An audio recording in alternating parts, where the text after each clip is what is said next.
Sharing is Caring by Itslivybear, Chapter 25, Inko Meets the Boys! Izuku was being kept in the hospital overnight for observation and to make sure he got fluids, and it wasn't even half an hour before his mother bundled into the room. She smiled easily at the two boys sitting there with him. Shinzo was out like a light against Monoma, but the blonde gave her a tight smile and a slight wave. Izuku smiled at her sheepishly as she took in his pale color and tired face. "Oh, Izuku," she murmured. "Are you really, truly all right?" He blinked, then nodded rapidly. She smiled, but still checked him over. She was a nurse through and through, and Izuku was, in this moment, a patient. Once she was satisfied he was on the mend, she pulled a chair over to the bed and collapsed into it, looking weary and sniffing. "I'm so sorry, Izuku." He cocked his head and blinked. She gave a watery smile. "Those boys," she said quietly, "they're your soulmates, aren't they?" Izuku flushed and looked away. He hadn't told her. He had gone and told her in the past that he very much did not have a soulmate, and here he was with two. She had to find out from the villain attack, no doubt. He felt awful. "I'm sorry you didn't think you could tell me," she whispered. "That you thought I would. I don't know. I know I don't have a soulmate, or at least not one I found, but you deserve to find happiness. You stopped talking, baby. You stopped being held. You didn't want anyone to touch you, not even me. You shut yourself down from everything. Was it me?" Izuku shot up, eyes wide, but Monoma beat him to the punch. He was avoiding our quirks because of that explosive brat. Inko blinked. "Katsuki? I did hear he was moved out of the hero course, but Mitsumi wouldn't tell me why. But what do you mean, avoiding your quirks?" Monoma looked down at the sleeping boy on his shoulder, wrapped in an overly large hoodie, and frowned softly. "The talking is from Hitoshi, brainwashing, tricked by verbal response. Toshi didn't talk for a while. Some people tried muzzling him, and no one would talk to him, so what was the point? His parents didn't stand for it, but they couldn't legally do anything either. So they just had to hope UA was better. Luckily, it was, and Auntie has already turned our middle school inside out. The French are vicious." He looked up, eyes sad, and locked eyes with Izuku. "The touching," he choked out, "is mine. Hobby based on coming into contact with bear skin or hair, DNA, really. And it's all Bakugo's." He spat out the name. "Fault." His mother turned back to him and reached out a hand before pulling back. "Izuku, is that true?" He looked away, but that answer was enough. She choked back a sob. I didn't even know. I didn't notice." Izuku cut her off by wrapping his arms around her, making her jump, but she quickly returned his crushing embrace and sobbed. He felt attraction settle into him, and it felt warm, like home. After several minutes, she pulled herself away and looked over to the two boys with a small smile. "I don't believe we've officially met. I'm Midoriya Inko, Monoma Nado, and this is Shinzo Hitoshi, ma'am." She chuckled and waved her hand. "Oh, stop. You're making me sound old. Please call me Inko. Thank you for taking care of my son. Do you not have to go home?" Shinzo snorted, evidently awake. "With all due respect," he drawled, not lifting his head from Monoma's shoulder, "I don't think either of us want him to leave our sights just yet." Monoma rolled his eyes. "You aren't even looking at him." Shinzo turned his head slightly to let a single eye meet Izuku's. "Look, there he is, perfectly fine. Besides, you have eyes on him. We can take shifts." "You've been sleeping since we sat down." "I've been dozing," he clarified. "Sleep is a foe I have yet to come across. But, in all honesty, if Izuku or Midoriya wants us to leave, we can. It's easily been one of the most days this week." "I think you forgot an adjective there, Toshi." No, I don't think I did." Izuku scratched the back of his head, swallowing over the lump in his throat that made him not want to speak. You can't call me Izuku if you want. mean, you did kind of, save my life, so. Shinzo cracked a grin. Then you can call me Hitoshi. Only fair. The other boy huffed. Neto then. Still, we can leave if you like. You're discharged in a few more hours, correct? The Izuku nodded, eyes on the clock on the wall. Inko clapped her hands. How about we play a game to pass the time? I brought cards. Hitoshi was immediately dragging his chair over to the bed. I propose goldfish. Simple, yet powerful. Neto rolled his eyes, but pulled his chair up as well to the other side of the bed. Fine. I'll just have to obliterate you again. My poker face is impeccable, Nee. Good luck guessing what cards I have. Oh? What was it last time? 3 queens? A fluke, nothing more. Despite that injustice, I still won. Izuku let the easy banter wash over him and settled into the hospital bed with his mother and 2 soulmates, picking up the 7 cards he was dealt. This wasn't so bad. A week later, Aiwazawa came to his house to inform him that UA was becoming a boarding school, and living in the dorms was mandatory for heroic students. For a moment, it looked like Inko was conflicted, but soon she lit up. Oh, this means I can apply for that nurse job over at the hospital. They need a live-in nurse for a few of the long-term patients, and the pay and hours are very good. I'll still be able to visit, if UA allows that. And of course, I'll only a phone call away. Aizawa, you promise to keep my son safe? The teacher bowed. I do. I would rather die before I let any more harm come to my students. Her eyes sparkled at his slip, and Izuku looked at his teacher bewildered. Hattie? Nah, must have been a mistake. Something in his brain muttered, Frienden's lip. But he shoved that voice down. There was no way Aiwazawa saw their class as his kids. No way! Aiwazawa merely nodded. I have the forms here. They have all the information on them you could need, including move-in time in next week before school starts. You don't have to stay at the dorms then, but we want everyone move in so we can address problems with them before the next semester starts. Do you have any questions before I go? They didn't, and he left them with the forms to look over. Izuku was kind of excited. He loved a lot of people in his class, and it meant Neto and Hitoshi would be a building away. He was certain there would be trials, as everyone had to get used to the quirks, not the powered version of the word, of their new housemates. Plus, then his mom would be able to do what she wanted instead of having to worry about him, because UA's security was no joke. Sure, there was break-in at UA, but that was far from the main campus where they would be spending most of their time, and Izuku was relatively certain Nezu had upgraded the security system at least twice since the USJ attack. Izuku shot off a text to his soulmate, exclamation mark, group chat, asking if they had heard about the dorms yet, and then he found himself just talking to them until dinner, completely not noticing that hours had passed. Everything was starting to look up. Izuku, his mother called, are you going to have the boys over for dinner one of these days? He startled and almost fell off the couch, face definitely several degrees too red. She noticed his alarmed look and she just chuckled. I've already met them. It's not like I'm going to threaten them much.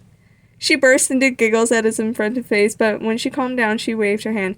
You don't have to, she mused, but maybe I should meet their parents or something. Plus, I want to get to know them too. You've been hogging them all to yourself all these years. Izuku shook with silent laughter. I'll ask, he muttered, but no promises. They both immediately said yes, unfortunately. The families had to come on different nights, since the Midoriya apartment could not fit that many people. Their table sat 6 at a squeeze, so they had to do this one at a time. Hitoshi and his parents were first, a silver-haired man who looked even more tired than his son, and a purple-haired woman with a gentle smile. It's wonderful to meet you, Inko gushed. Please, call me Inko. The woman smiled right back, clasping the shorter woman's hands. Yashi. Then this is my husband, Mitsu. It's lovely to meet you. Izuku waved at Hitoshi as the boy side-eyed his parents, and it got a small smile out of the boy. Well, Inko clapped her hands. The Donkatsu is ready, so you can sit wherever you want. The Shinzo family selected the seats at the table, Hitoshi noticeably being pushed to sit next to Izuku by his parents, and Inko brought out the food, setting it on the table. Let's eat! The adults ended up talking the most, but after dinner the two boys retreated to Izuku's room while they jabbered on, and Izuku shyly gave the boy a hug when he was set to leave. He didn't comment on Hitoshi's red ears.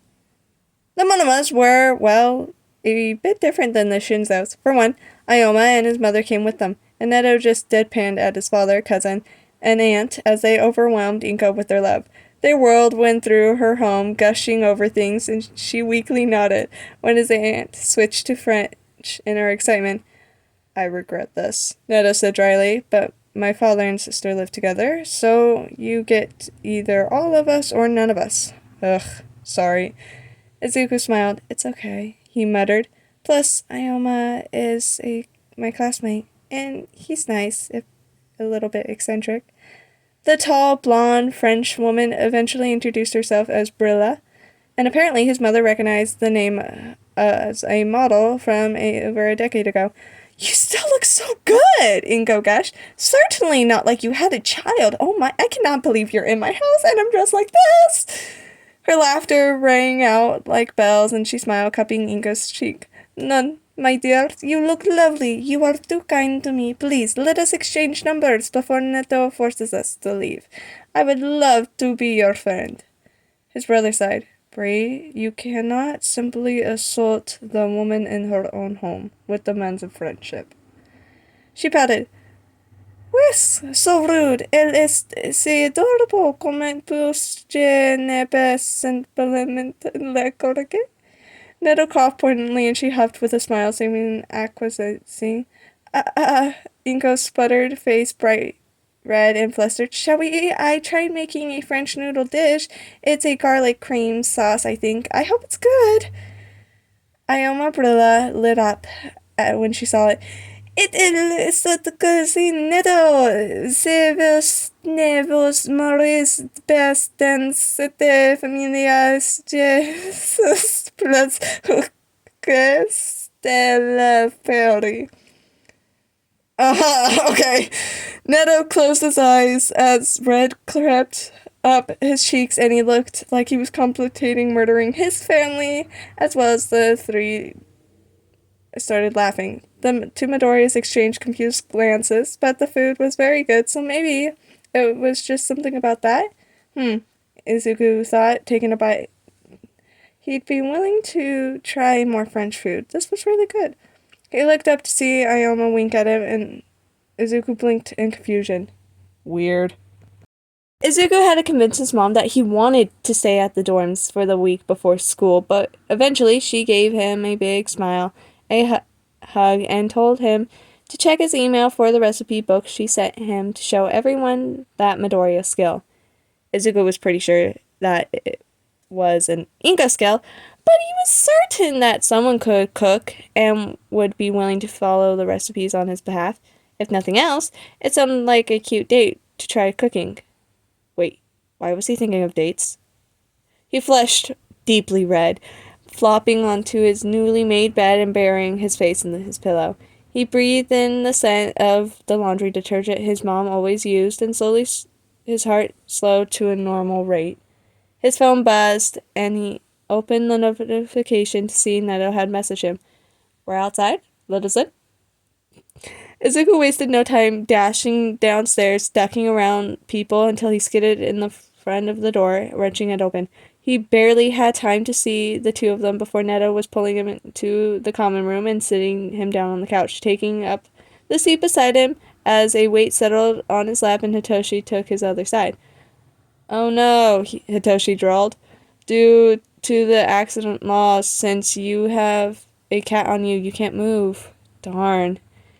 Izuku blinked and looked down at the dark brown, almost black, long-haired cat sitting innocently on his lap. The cat blinked yellow eyes up at him, then settled further on his lap, purring gently. Izuku looked up at Hitoshi, bewildered.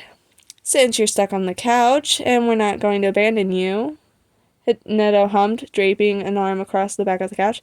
I guess we could maybe make use of this fine TV 1A has and watch a movie or two? Oh well, what can be done?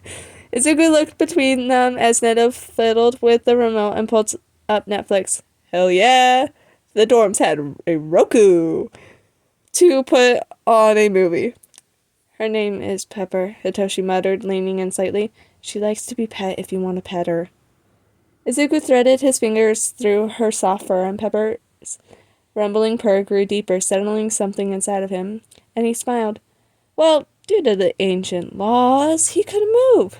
He guessed he would just have to watch at least one movie with his friends. He blinked. Is this a date? He didn't realize he had said it out loud until Hitoshi coughed. He tried to gather himself. If you want it to be, or it could be some friends hanging out. Izuku scratched Pepper's behind her ears. It can't be a date. I would like it to be a date. Both boys settled back around him, visibly relieved, and Izuku smiled. He was happy. Halfway through the movie, he paused. They let you bring a cat? Neto snorted. If you mean his parents, yes, Pepper is a hand-down Hitoshi's cat. Even if he was supposedly to be watching her, her owner kind of never came back, so he owns her now. But if you mean the teachers, then yes, I was under the impression that your teacher brought cats of his own. Setsuna has a lizard. Pets are allowed to an extent. Izuku hummed. I'm glad you got to come, he said to the cat, because you were very warm and soft. She stretched, rubbing her head into Izuku, and looked up at him with adoring eyes.